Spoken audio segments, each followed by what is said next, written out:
gauean, euskaraz hasiko dut hitzaldia. Ez baita aski agiri bat sinatzea hizkuntza bat bizi dadin.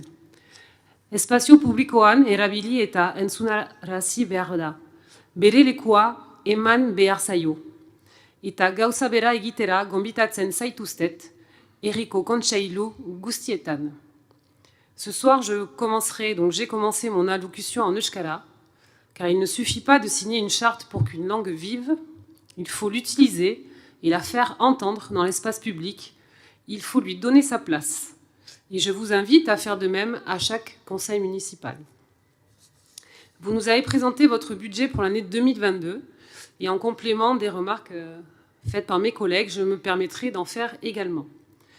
Tout d'abord sur la politique sociale, qui est la première de vos politiques présentées dans les documents.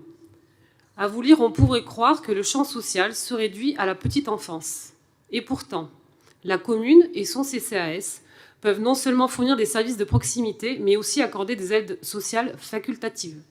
Ces aides sociales facultatives portent sur des domaines très variés.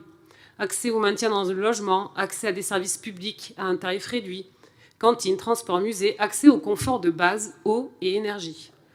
Il existe une typologie de biarrottes et de biarros qui n'occupent jamais le devant de la scène dans vos discours et dans votre stratégie de communication. Il s'agit de celles et ceux qui vivent avec peu de moyens financiers et qui sont directement impactés par l'augmentation des prix que nous connaissons dernièrement, du carburant, des énergies et globalement de toutes les matières premières. Et cette augmentation, on ne la vit pas de la même manière quand on gagne le SMIC ou quand on gagne 5 000 € par mois.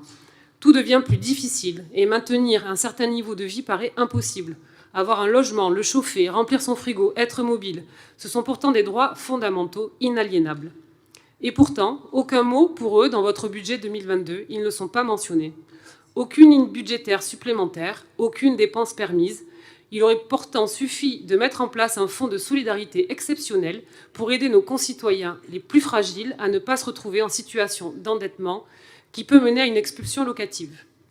Mais bon, à Biarritz, selon que vous soyez puissant ou misérable, vous aurez une place dans les politiques publiques de la ville.